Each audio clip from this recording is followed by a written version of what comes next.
Good morning. Good morning. So today we're going over the Founder Mode Workbook. Mhm. More importantly, why we're doing that, what's important in there, what Yeah. people should look for, clarifying any things that are in there. And the goal with this would be to make the video stand out on its own, the podcast Right. stand on its own as being useful and the things you should be thinking of and cognizant of on your founding journey. So you don't have to do the Founder's Workbook, but if you want to, Yes. so you can record and sort of write to think, which I think is extraordinarily useful. I do it all the time. Yeah, I think it's a good way to. I feel like I write more than I read, Yeah. which is maybe that's saying I don't read enough, but Well, you write more than you read, but you I watch and listen more. listen much more than I do either of those. Yeah, exactly. So I guess that's a listen more than you speak kind of thing. But I think Yeah. it's good to walk through your own thoughts with writing. Yes. So going over the Founder Workbook really quickly. Yeah. What is your goal with that piece? I think it's to help founders as they've gone through the Founder Mode series, which ultimately we're looking to make into a book. It's to sort of, okay, so we've gone through the 13 or 14 parts, and now it's time to reflect on the potential lessons that are worth digging into, that come out of, all the writing and the research that we've done. And having it be actionable, interactive. Right. For you in particular, through your lens as a founder, or, as an entrepreneur who's thinking about being a founder. And for a small audience is aware of the Vision Builders Workbook. Yeah. How are these different? The Vision Builders Workbook is really focused on, obviously, just helping the founder think about all the core elements that we believe should be inside a vision, right? Whereas some of this is in the Founder's Workbook, but there's a lot more to it than just, the vision, right? There's the soul searching aspects of, once again, are you an entrepreneur who generally wants to sort of put that founder hat on and take that founder journey because, inevitably going to be harder than you think it is. Do you think there's more of a stage element with the Founder Workbook versus the Vision Builders Workbook? Yeah, I do. I think the Vision Builders Workbook is helpful for anyone who's thinking about building a company. And it's helpful for, right, getting your thoughts collected around what it takes to have a compelling vision, as opposed to the workbooks more about the journey associated with not just creating the vision, but turning the vision into reality. So it's a more comprehensive piece, a more evolved piece in a way. Yeah. Would you say? I like the word evolve. I do too. It's a good one. Yeah. Yeah. So who should use the Founder's Workbook and why? Anyone who is contemplating becoming a founder, and then, I would submit that any founder would benefit from it, regardless of whether the founder is overseeing a company at stage 1 all the way through stage 5 or I'd even go beyond stage 5. But it helps you think about sort of all these different moments you'll be in during the journey. So, whether it's, adding, professional leadership, thinking about exit, thinking about sort of taking on that next big challenge. So it's sort of a much wider lens for helping you think about the founder's journey. Going into some of the questions and the areas within the workbook, one of them, for example, being why do you want to start a business and grow it into a great company? Right. Why do you feel like that is such an important question to include in there? Because it's not for the faint of heart. And if you're not really passionate about building the company and sort of, strapping that on your back, everything associated with being a founder and taking something from stage one or just from an idea all the way to the stewardship stage, which is either, could be IPO, could be a successful sale, could be a transition to the next leadership team. If you don't, I think if you're never going to know, exactly how you're going to deal with all the different types of challenges that are associated with the journey. But having a sense for what's in front of you and what's ahead, having a sense for what other founders have dealt with when they've been in particular situations like yours, I think it's just, there's something about us as social creatures, or something about us as, people who are dealing with a lot of stress. There's something comforting about knowing you're not too abnormal. You're abnormal. Let's be clear about this, right? Because,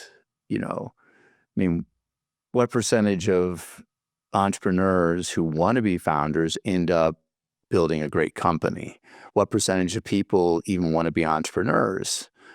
I don't know how many, quote unquote, great companies have ever been created, but think about how many humans have been created. And so you're talking really minute percentages of the population that are well suited to do these things. And when I say that, it sounds arrogant, right? Being a founder who's built something that's, done, so far reasonably well. But it's the truth, right? The vast majority of people don't want to take it on. And those who do, 95% of them fail within 10 years. It's hard, right? So you're in a very, very small group of people. And that's why I think, peer groups are so useful, just to chat with, other like-minded people experiencing sort of these same trials and tribulations that you are. There's something to be said for you're not alone. And, the vast majority of the things you're dealing with, thousands of people have dealt with. There's incredible value in learning from the experiences of others. Yeah. Yeah. Well, the flip side is if you found out that, you just wasted millions of dollars or basically just burned your life out learning lessons that, You didn't have to learn. that you didn't have to learn, you kind of kick yourself for those things. And I could go down a lot of rabbit holes on this topic, including, even though I've literally coached, I don't know now, if you think about it, sitting on boards, investing in companies, coaching clients, I don't know, I've done hundreds and hundreds, been with hundreds and hundreds of founders and CEOs. I still feel as if, and I know, I know that there's so much I don't know. There's a little bit of a Dunning-Kruger effect there. The more you get into something, the more you realize you don't know. Yeah. Yeah. And it's like, one of the things we'd love to do is do a lot more research here. We'd love to have partnerships with, you know, uh, groups like Y Combinator and others, and really sort of do some really amazing research on the founder's journey, the characteristics of great founders. Ultimately, there's so much we want to do around this to be helpful, because, as we talked about before, I deeply believe that entrepreneurs who turn into founders and build great companies are extraordinarily important you know, for all societies. I believe the United States is the most open to creating environments for founders to thrive. But ultimately,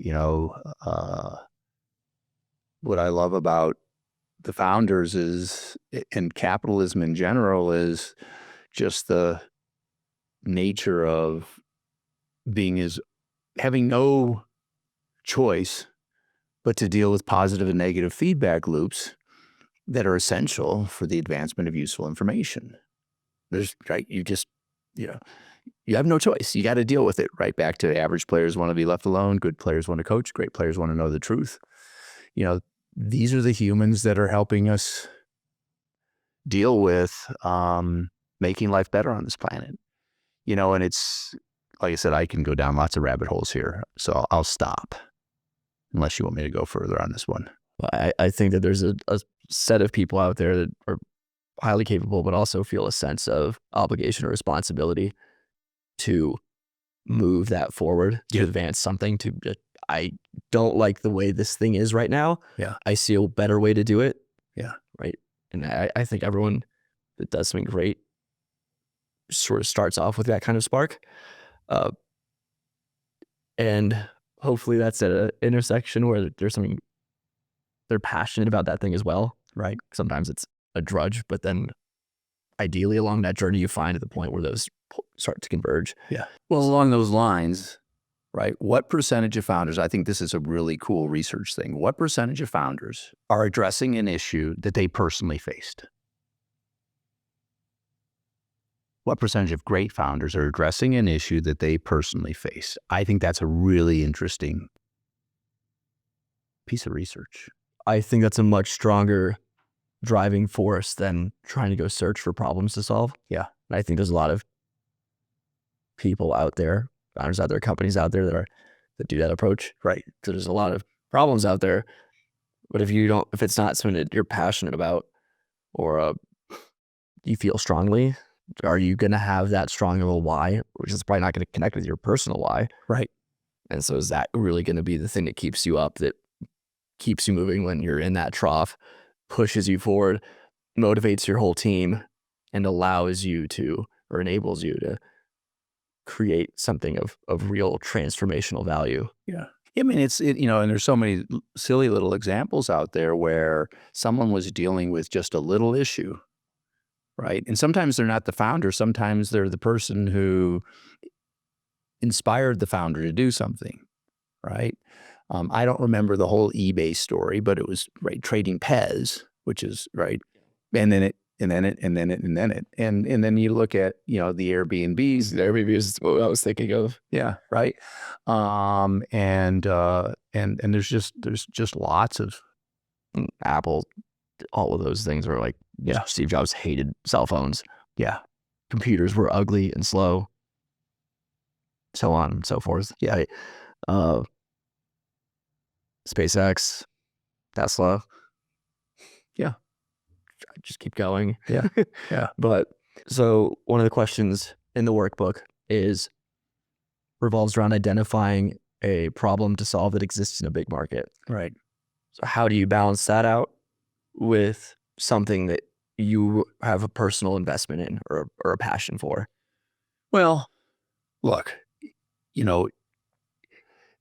the difference between, if there's not a large market, then you can create a business, right? You can go, just trying to think of some stupid example, but you can create a a business that enables you to make enough money to take care of yourself, right? Um, and there's nothing wrong with that. But we're talking about founders now, right? And so how big, how much revenue do you need to generate in order to create a company that has a decent opportunity, a decent chance for getting to stage 5, which means you can sell it or you can pass it on to the next generation. And, it's interesting. Lots and lots and lots of businesses hit a ceiling at 10 million in revenue, right? So if you have a market that, where you get to 10 million in revenue, the chances that you've built something that can endure, because entropy is everywhere, right? If you get to 10 million, I don't think you have an opportunity to really create an enduring company, because it needs to continue to grow or will not, attract and retain talented people.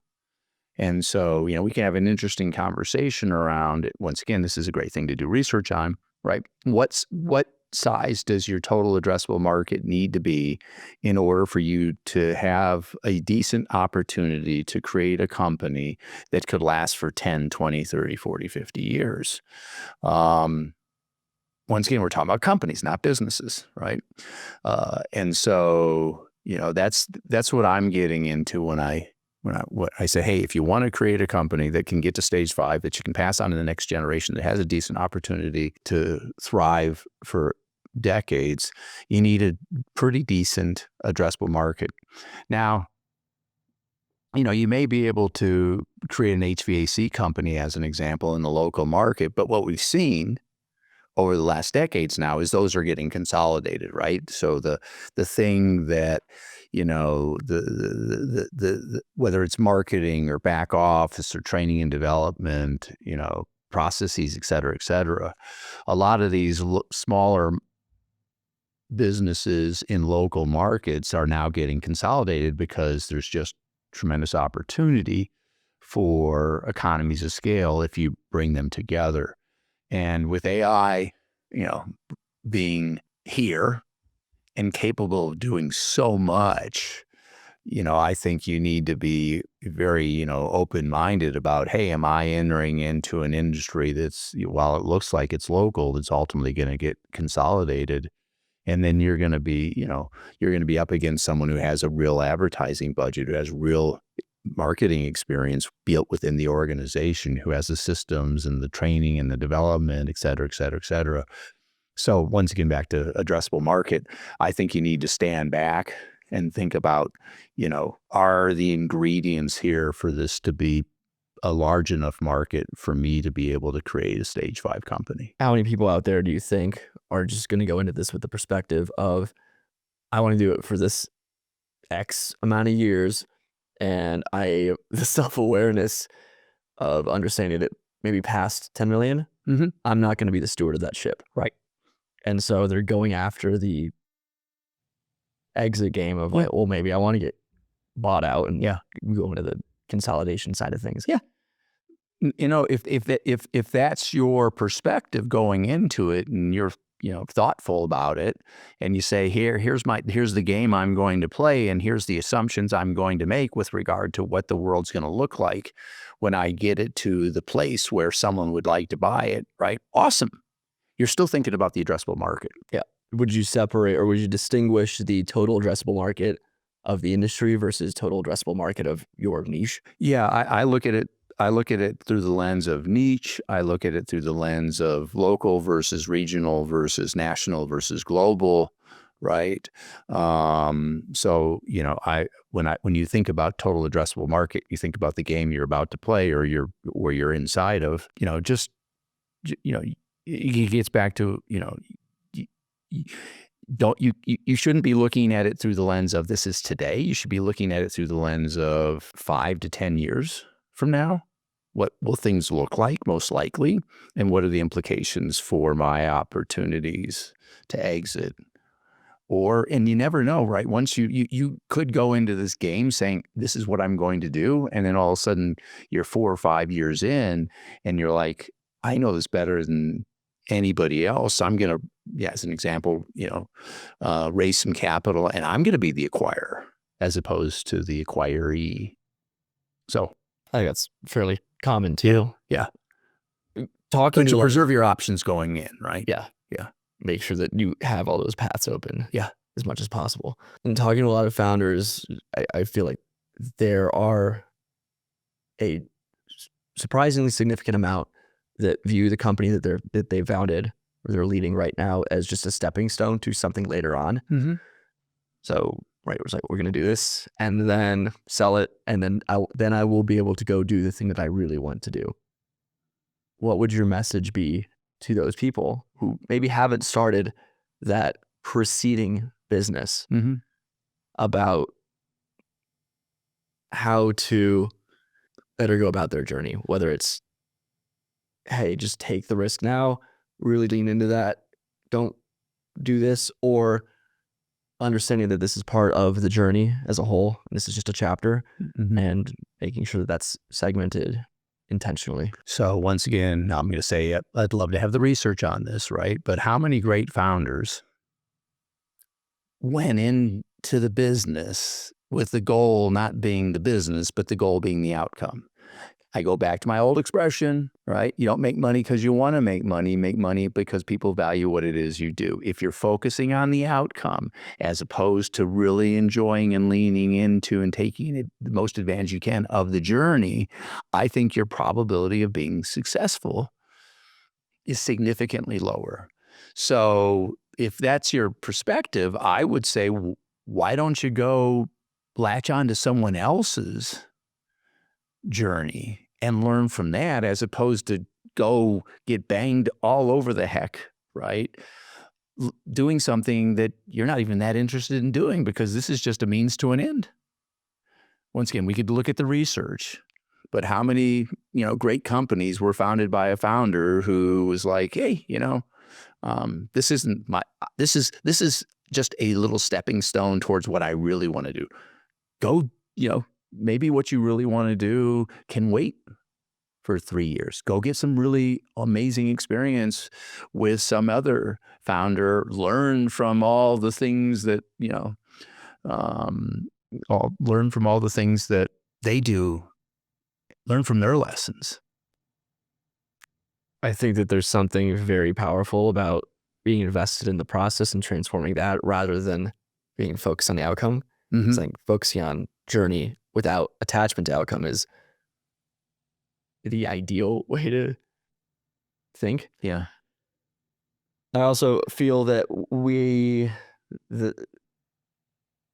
broadly speaking, there's not a lack of options in most situations. So if you're going into an industry and you're just creating another option for people, Right. I don't feel like that's really what society needs right now. Yeah. So but most people, most talented people, if that's the stage that they're in, would be better off serving a more driven and cohesive vision.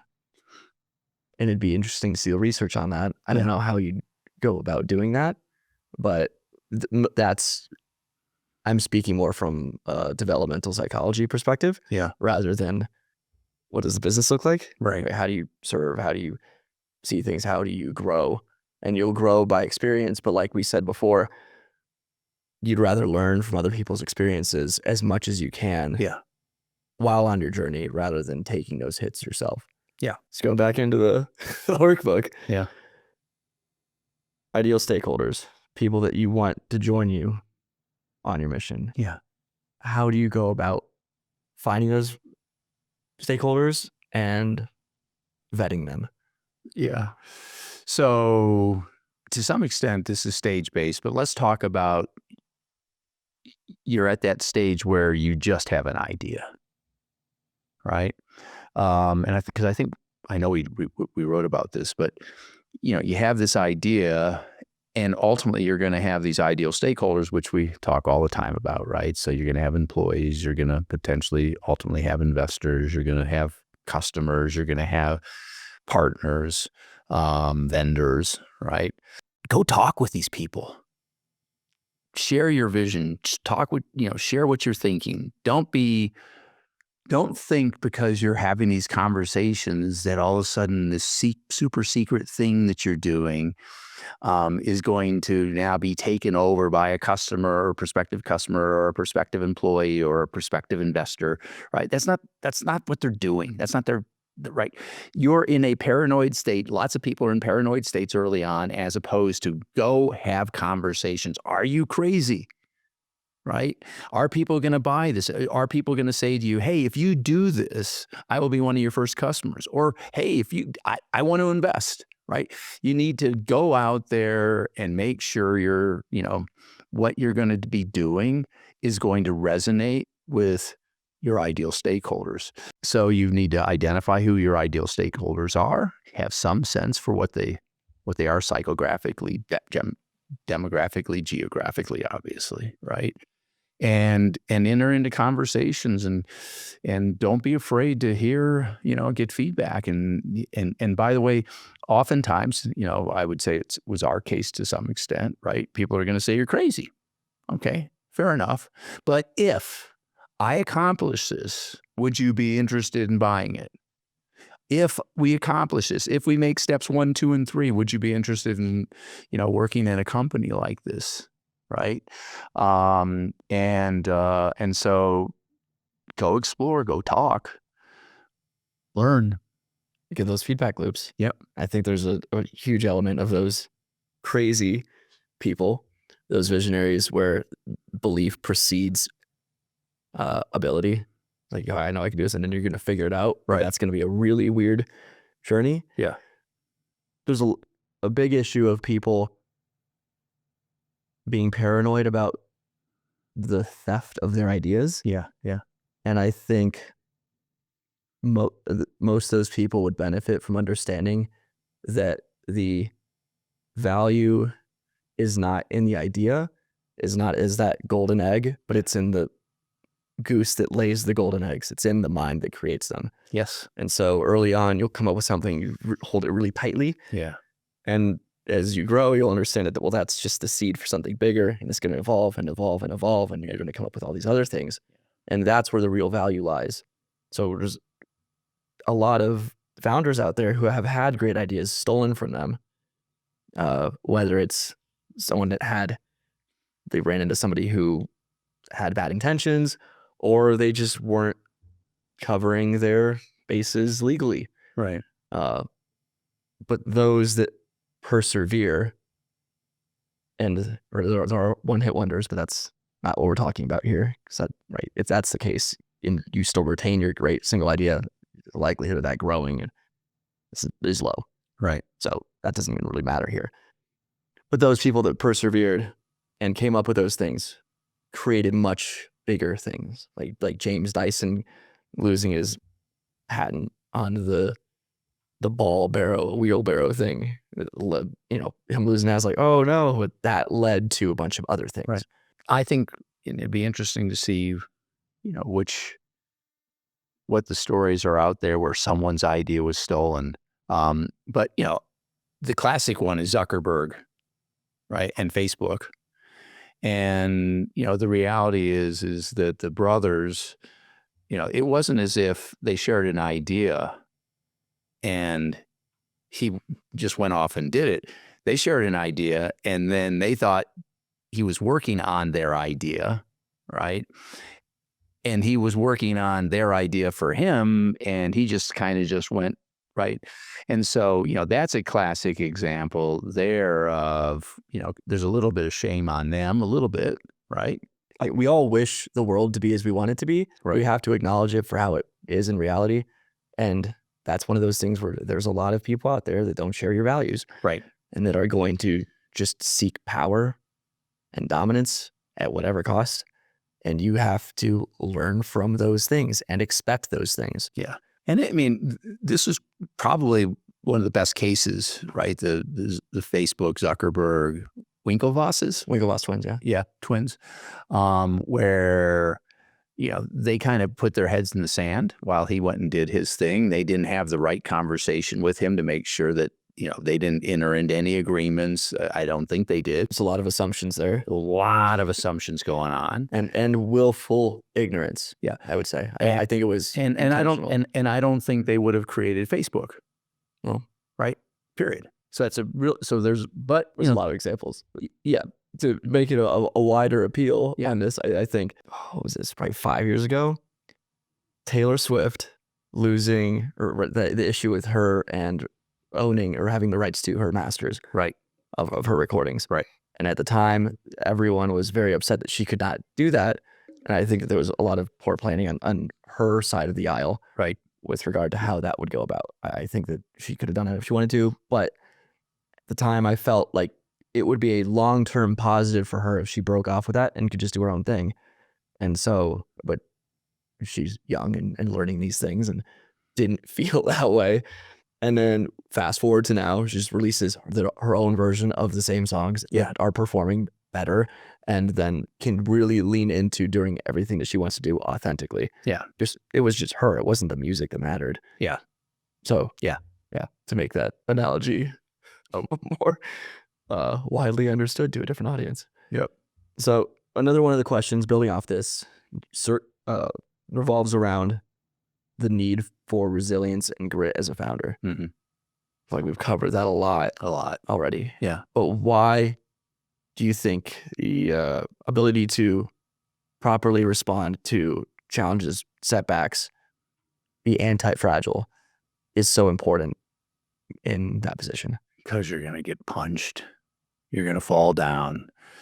Once again, we could do the research on this, on how many times when you go through the stories of, you go through the stories of any story, it doesn't need to be a story of a founders. Right. It's like you always said, in Batman, why do we fall? Right. So we can get back up, and so we can learn to pick ourselves up. It's the line. But yeah. You're better at memorizing things than I am. So you gonna elaborate on that, or are we just gonna end that with Batman? And I mean, to me, it's self-evident, but it's just like, that's why it's one of those things where it is what it is, right? You're gonna get punched in the face, and you're gonna learn the Tyson quote. Yep. Which you can share with everybody. Everyone has a plan until they get punched in the mouth. Exactly. Right. And so you gotta be willing to take the hits, especially when you're smaller and those hits are less consequential. Yeah.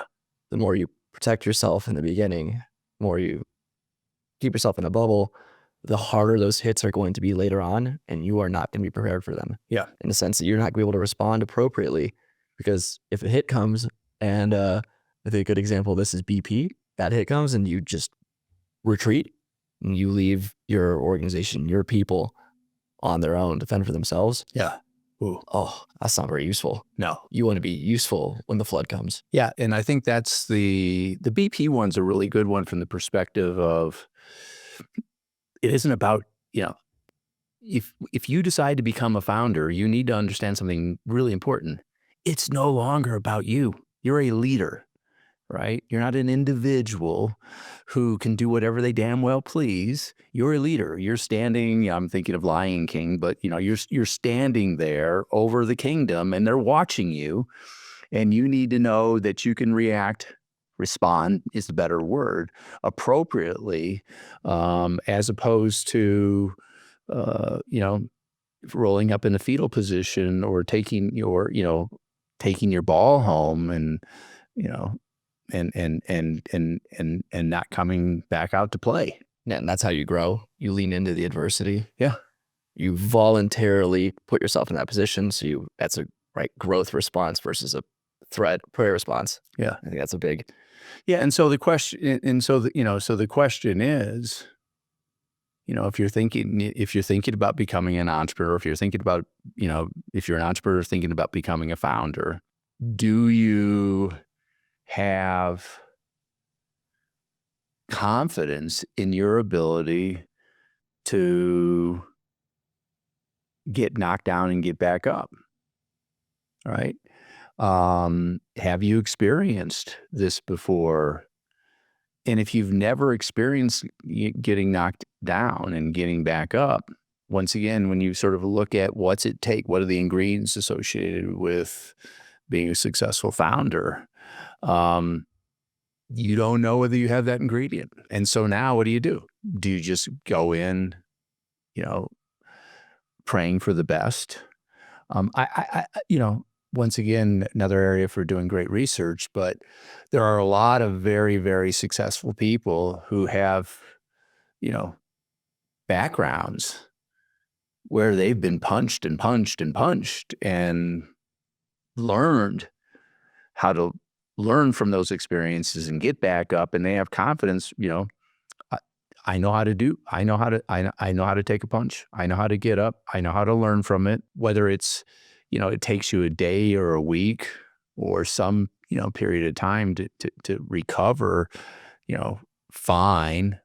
But having confidence that you do have what it takes to recover and to learn and to get back up, and then if you're a leader, you have the ability to basically say, "Hey, I messed up," right? But I'm better for it. I won't do that one again. And those who are watching you are like, "I believe you." Back to trust. I think a lot of the founders, most people would be well off understanding what they believe, what they know to be true, and really leaning into that. Mm-hmm. And if you do that, you will face adversity. That's a guarantee. Yeah. And the founders a lot of the time that comes in the workplace, right? And that comes with you seeing something that could be better, pushing for it, then feeling resistance and navigating that. But for a lot of the people, or those that would say, well, there's a lot of founders that just hit the ground running right when they came out of school, for example. Mm-hmm. Those people had those challenges in school, mm-hmm. right? It's like growing up, they had a hard time. They experienced challenges. They fought with teachers, right? It was a struggle, and they learned from that. And right at that point, you don't feel uncomfortable in those situations, and that gives you the resilience. So when things happen, you are fine. You are not worried about yourself, and then you can use that surplus of capacity to help others, to help your team. And over time, that ability grows and grows and grows, so you can help bigger and bigger teams. And a big thing for that, I feel, is when bad things happen, when the flood comes, you, out of sheer force of will, do not allow your situation or company or team to be multiplied by zero, not to die. Right. Then that sort of sets a bottom shock point on those troughs.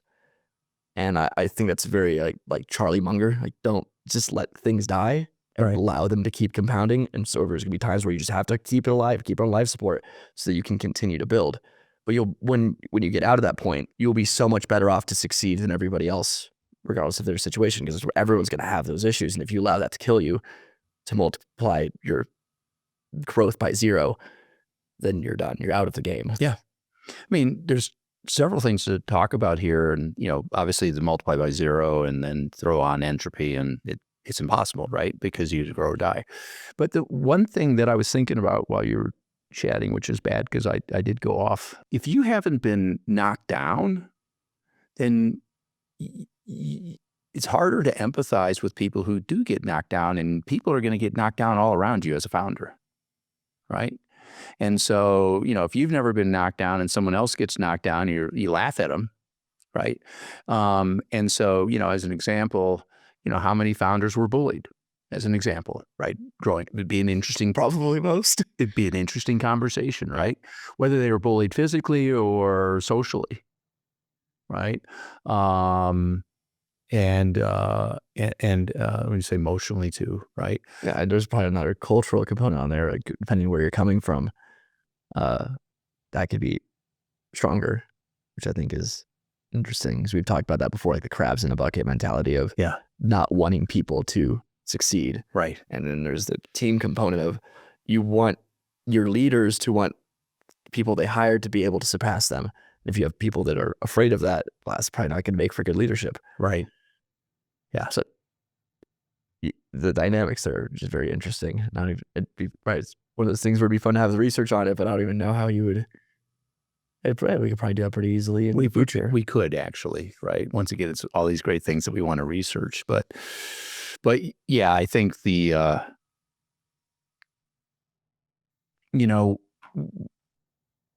I remember, and I think I've told this story before, but I remember chatting with one of my senior colleagues back before I was president at Heller, so back when, we're probably talking 1990, 91, 92.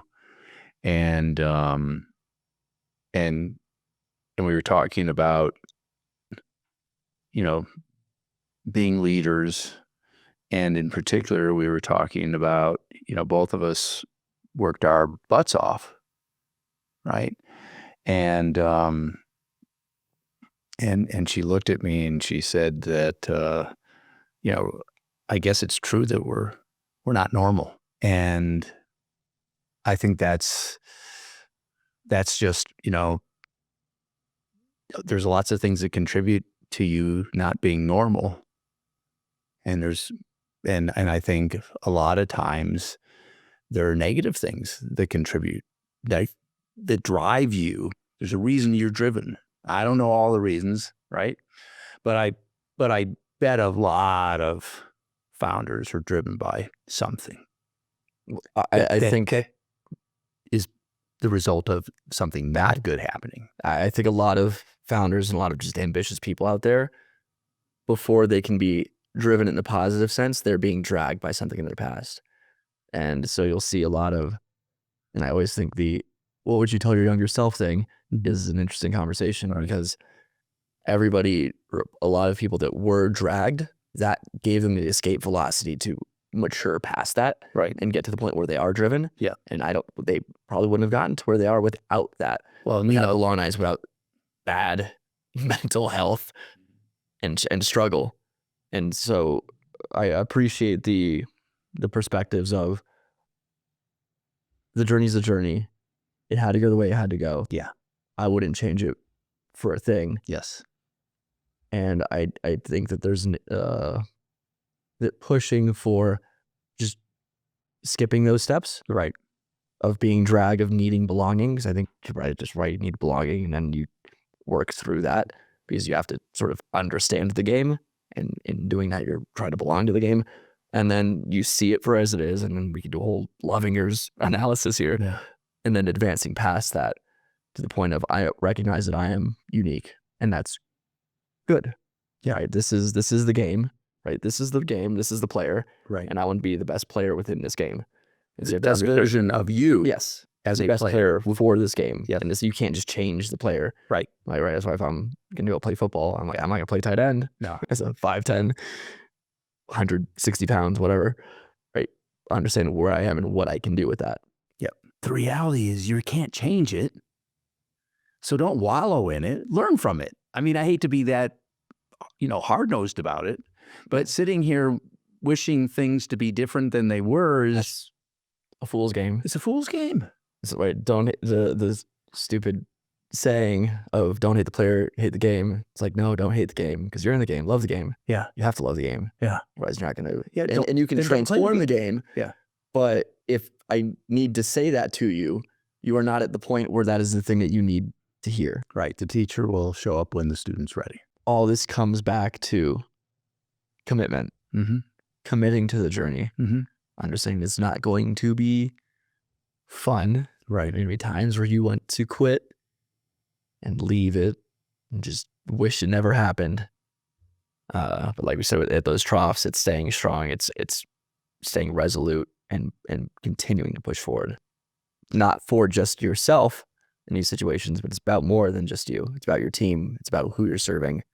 It's about your mission, right? You are at the point where you're trying to foundationally transform something. And it's about your relationships, right? Because you will never do this alone, right? And, I think I'm sure there are some people out there who built, great businesses or companies without having people that they can lean on and talk with. But once again, I wouldn't bet on you being that. I bet that's extraordinarily small percentage of great founders, really, really bloody small. And once again, just my math brain is, I wouldn't bet on that. I wouldn't bet on that probability. So Your growth ceiling is going to be a lot lower, right? It's just you. So you need to, so as you go through this game, right, and this is another thing, right, as you progress through this journey, what got you here won't get you there expression. You're going to need to, your relationships are going to evolve, but you need relationships. You need to be able to chat with people. You need to be able to talk about things. You need to be able to get, have someone who you're very comfortable being extraordinarily vulnerable with regard to what you're dealing with, whether it's a coach, whether it's a spouse, whether it's, members of your senior leadership team, where you can do this really super openly, a peer group. There's a lot of different ways to go out and find those relationships, but you need those relationships, and they will evolve, because you go from running, let's say, you go from having a group of people that understand your local market, and then maybe you're regional, then national, and now you're a global leader, and you've got this very different group of people around you, because the folks that helped you in the very beginning have no bloody clue what you're dealing with anymore. Right? When it was just you, how it's not going to, it doesn't see you. It's not going to scale. Yeah. It lives and dies with you. Yeah. And there's a Marcus Aurelius quote: "First, do nothing inconsiderately nor without purpose. Second, make thy acts refer to nothing else than to a social end." Because if you're not doing it that way, Right. what is the point? It's like, okay, you're just serving yourself. Awesome. And then it dies. And the best thing you can do in that situation isn't just the external factors, like, okay, well, maybe you are just benefiting people, but it'd be better if you could better your team and have those ripple effects of positivity, of purpose, of evolution throughout more than just yourself. Because the source is more important than as we've said with the brain and the ideas, that's more important than the outcomes. Right. But where do you get the positive, negative feedback loops if you have no relationships? You could say, well, the data will show us the way. And it's like, all right, that'll help you a little bit. Sure. Context is nice. But there is something to be said about the value of learning through interactions rather than learning through numbers, especially if you get into how things are going to progress in the future with AI and everything. Right. Where do you possess unique capabilities? And it's not in the analytics data side of things. It's in the social relationship side of things. Right. Because that's something that we are uniquely capable of mastering. Yeah. And it's those moments where someone asks you this question that you never would have thought about asking yourself, right? Because they see the gaps in things that you're dealing with. They see the gaps in your history, or they see the gaps in the frameworks and mental models that you have, right? They see through your biases. Something we talk about a lot with personality stuff, and making sure you have complementary people around you. Yeah, biases is a really interesting word, right? Because, if you think about, when I think about biases, I think about, recency bias and all these different things. But the way you just use the term, it's the tension between the way a thinker looks at a problem and a feeler looks at a problem, right? As an example, right? The way a big picture oriented person looks at a problem, and the way a details, bits and pieces person looks at a problem.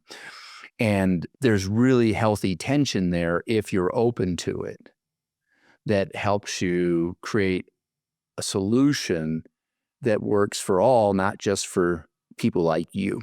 And the people like you will be better served if you have a more holistic and better informed solution. Yeah, because ultimately all of you are surrounded by more than just you. Because if you just cloned yourself, you talk about having sort of perceptual, I don't like the term bias, but blind spots.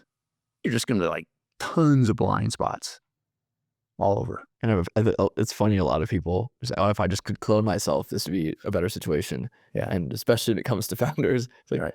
that is not what you need at all. Yeah. That would, if you did that, it'd be funny too. You could make a whole movie on that, right? Like, what would happen if that happened? That would be kind of a cool movie. Yeah, that'd actually be interesting. Yeah. And it would, I guess there is a movie about that, Tron. Oh, is it? Yeah, so I don't need to just go do the whole plot for Tron, but basically in Tron Legacy, Yeah. right, he clones himself because he doesn't want to spend all of his time building out the world. Right. And so he has his clone Clue he takes over things, and the clone is not able to evolve in his thinking as Right, because he's cloned at a very specific it's one of the flashpoint, right? Yeah. And so I've never actually heard anybody speak about it in that way. So this is fun. But he is the creator, he is the founder of that thing. Yeah. And so when he leaves and to go, be a father basically, and then he comes back to see that the clone, who is a copy of the king, because he is the ruler of the land. He is the king many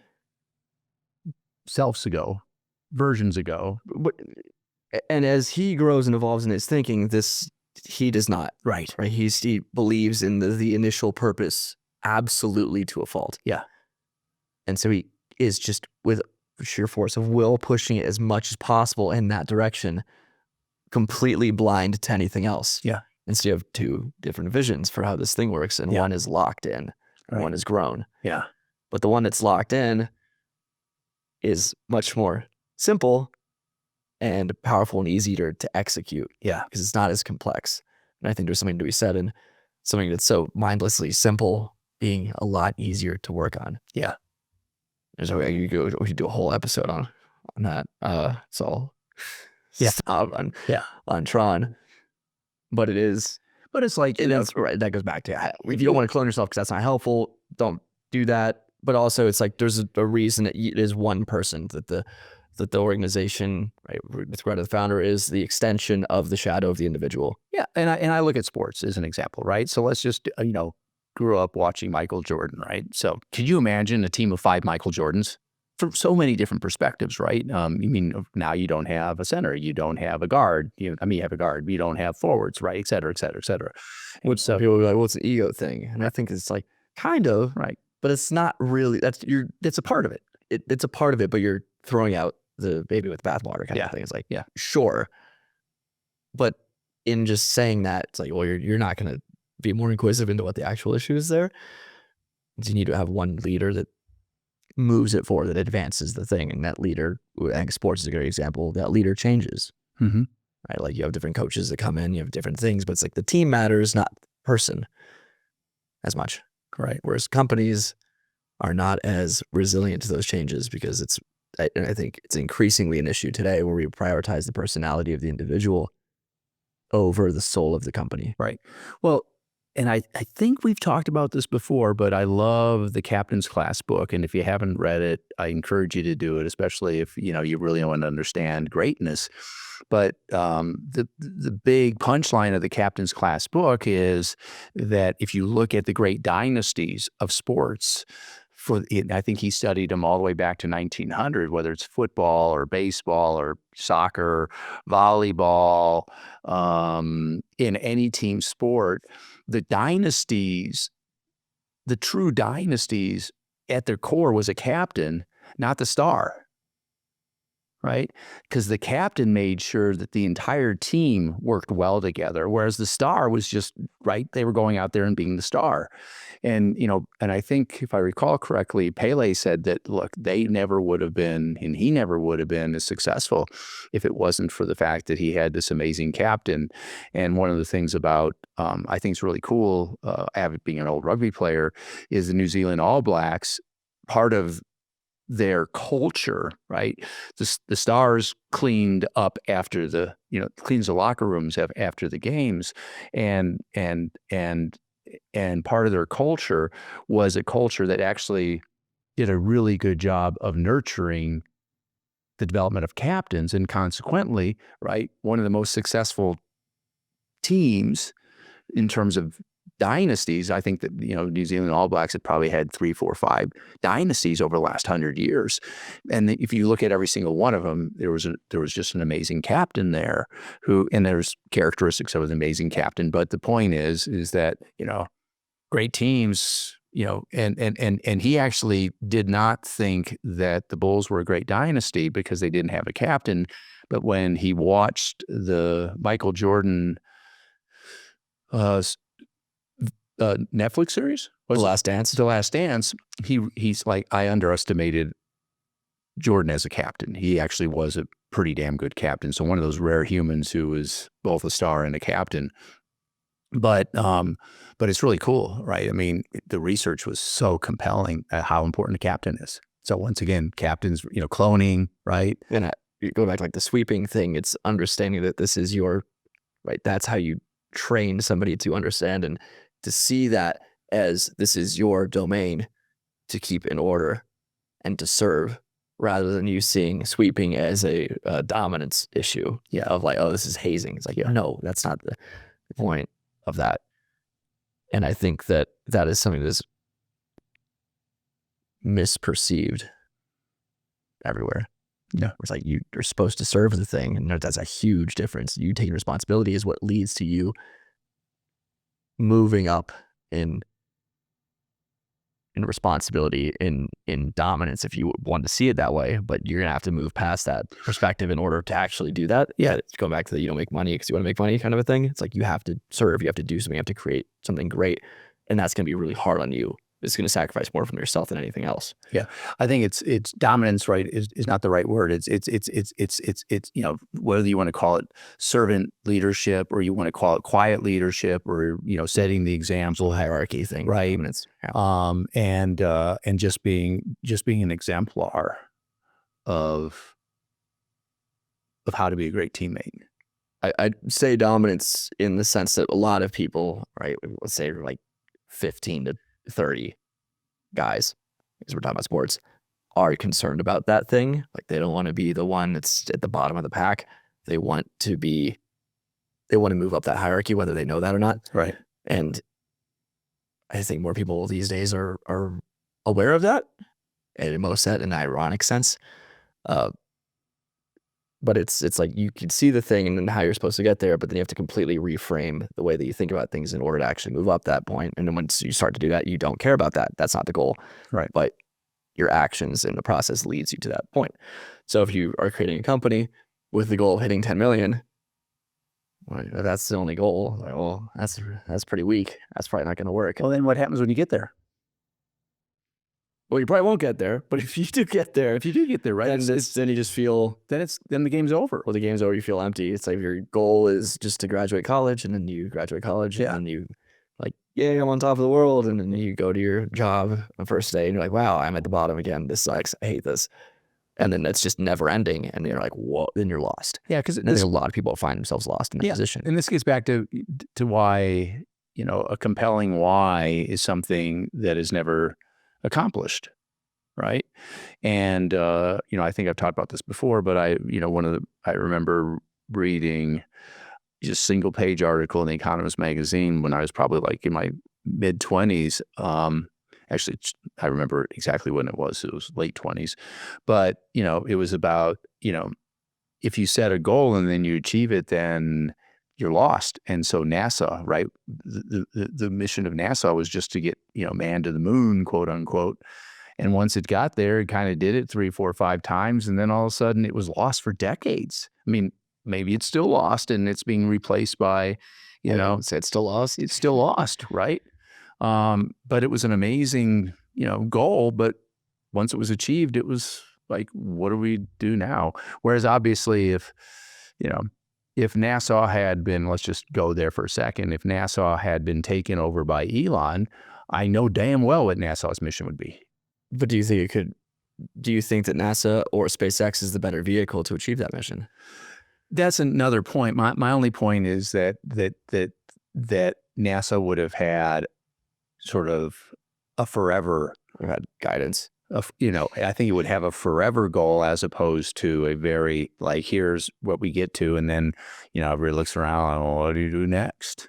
Oh yeah. And then all smart people leave and, And then there's a higher likelihood of government things to have a shorter, more defined goal window. yeah, just because of the nature of the beast. You're only in it for like whatever your president's like, oh, you're here for 8 years. I gotta get this thing done in 8 years. Otherwise, it's gonna be my successor's legacy, not mine. And then you gotta do that. And so you have to like really make a clear target and get there. Yeah. And then that's it. That's all that really matters. But and ideally, it'd be people thinking beyond that. And I think Well, we go back to Founders the did a great founders. job of doing that. Our founding fathers did it. Yeah. They tried to create a forever system. I think they did a pretty good job, but that's me. I know they were less than perfect. This is like what, 4th installment of what we'd call the Founder Mode series. Yes. So Founder Mode overview, specifically talking about the different modes. Yep. And then the mindset, and then now on the workbook. Right. What was your intention with the series as a whole, and with this episode and workbook in particular? Well, my intention is to help founders, more and more founders, succeed.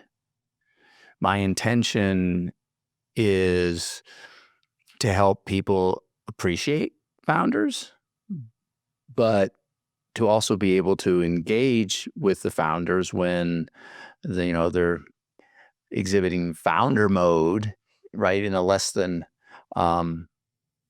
perfect way, because we do, right? I am, almost on a daily basis guilty of being less than perfect. And to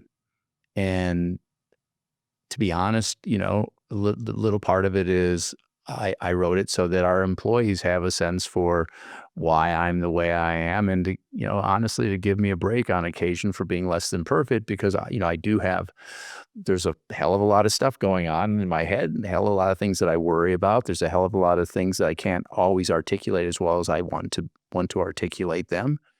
And so once again, back to the whole idea of, why we create businesses. A lot of times we create them, to address an issue that we're passionate about.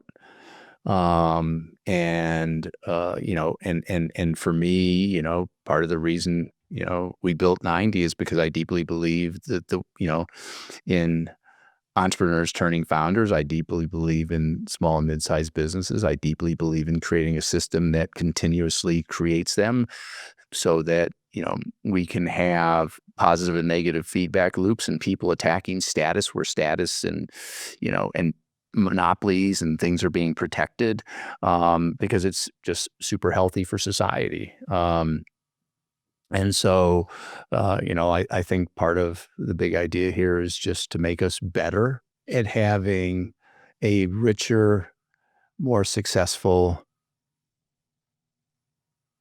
collection of founders in the world. You talk a lot about patience and that you're impatient. But I'm the most patient, impatient person I know. I think a healthy way of framing that is having compassion for the journey, Mm-hmm. and understanding that, like, as you say, we are where we are, learning the lessons we're supposed to be learning. Yeah. And there's a scaled version of that as a company, as a team, and as the individual side of that. Yeah. And if you are where you are in your journey, like, that's great, as long as you are on the journey. Right. And there's something to be said there. But I think for the founders, it's learning from the journeys of other founders. Mm-hmm. But also, when you feel like you need to be hard on yourself and on your team, it's appreciating the moment you're in, and having compassion for you and others' journeys. Yeah. So what can our listeners and subscribers and across the various content that we put out expect in the future from either like Founder Mode series or subsequent works from the workbooks, assessments, podcasts, blogs, articles? Yeah. So we are working on the book. I'm not going to make any promises because I'm horrible at producing books because of the nature of my stupid personality. It will not be anytime soon. It will not be tomorrow. And because I really want to reach out and get great stories, and I want to do some more research and things like that. So, it could be several years from now. I don't want it to be, but knowing me, knowing us, it could be. I am going to continue doing articles on Founder Mode. It won't be the core series anymore. It'll just be, it'll just be, I'd like it to be weekly, just talking to things that founders are dealing with, or I see out in the world, or lessons that we learn, or I learn as founders, lessons that other people learn. So I deeply do want to continue to support the development of founder-oriented material, founder-supporting material. So, would I love to someday, I think you would agree with me on this, would it be great someday to have a podcast, maybe create some form of long-form media, to be determined. But I'm passionate about the topic, and then there's related things too. I'd like to support the CEOs who follow founders, and I think that's a really rich thing to get into as well. So it's mostly the same lessons there. Just ignore the stage 1 stuff. But or learn from it, because it's important in understanding the journey that got you to where you are. But as I wrote about in, I forget which, series, number 7 or 8 or 9, right?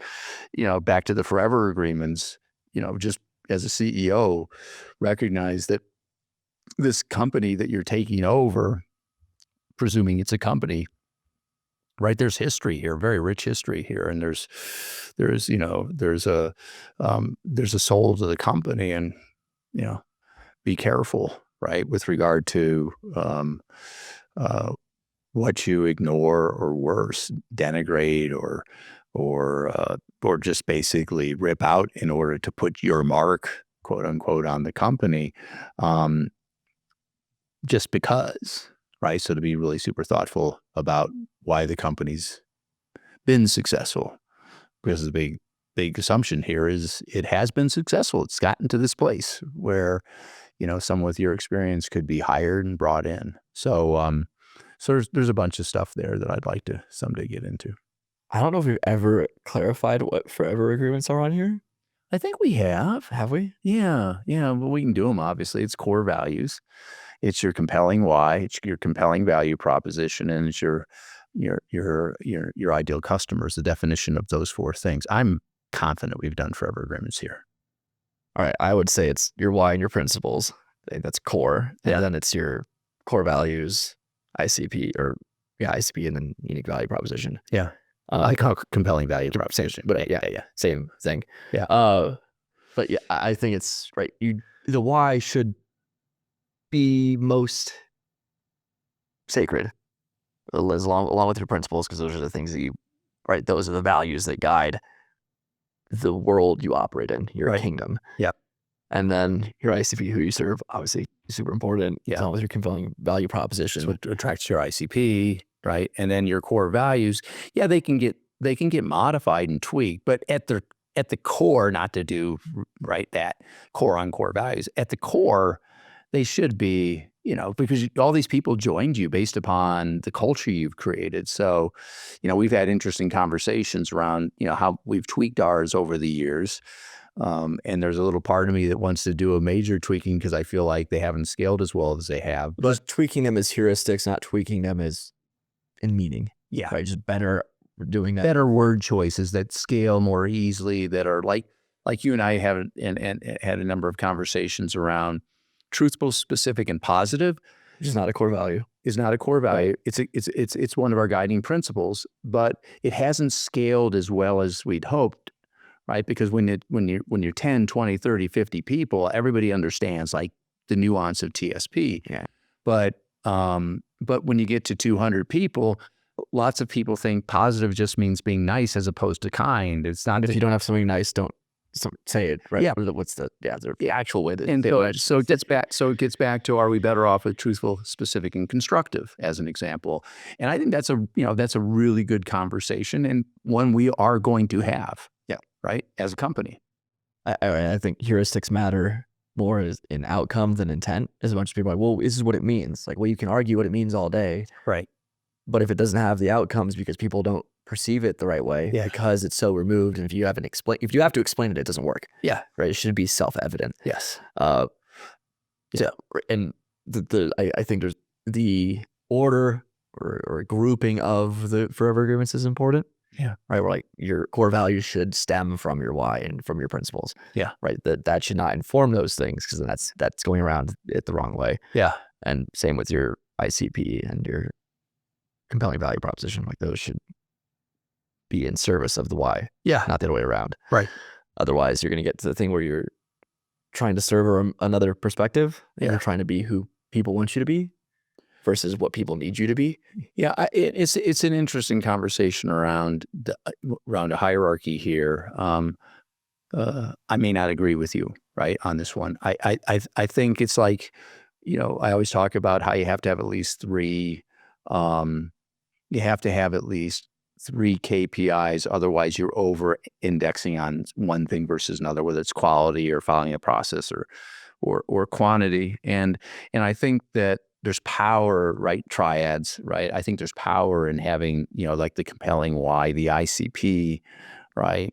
And we can talk about, core values or compelling value proposition, but I like the power of the triad, and as opposed to saying the compelling why is more important than the ICP, because the ICP actually is part of what brought the compelling why to the forefront for me personally. I think there's different. I would say your why is as a founder and as an individual is separate and more static than all those things. You go to do a bunch of companies, but that why is going to be pretty much the same. Right. And so I think when it comes to how these things inform each other, I like dichotomies more than triads. So I like the balance of yin yang Yeah. over the triad. But I think in creation, the dichotomy is more powerful, but in internal things, right, is like, how do these things all inform each other? Having 3 is much better than having 2. Yeah. Because for 2 to be powerful, they have to be complementary and opposing. Yeah. Whereas 3 it's a very different relationship. Yeah. In order to have things be able to be useful in the 2, yeah, it's very hard. Yeah. So yeah, we just went on a complete tangent in the closing of this thing. So that was fun. It's not the first time we've done this. No.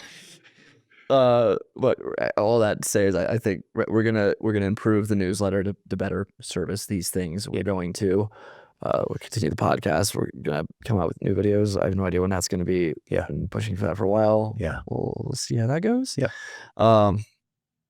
Yeah, and continue to build out the founders framework side of things and over the next and forever, right? Yep.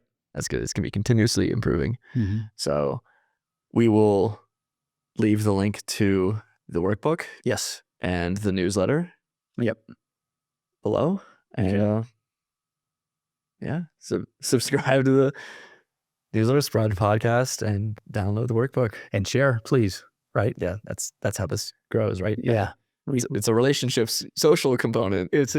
And back to, if you believe in what we're trying to do, right, which is to help founders build great companies, and you believe that the country's better off, or our countries are better off with a bunch of really well-run companies, and with creating an environment where new companies can be born, then help us help the world. Yep. All right. Thanks.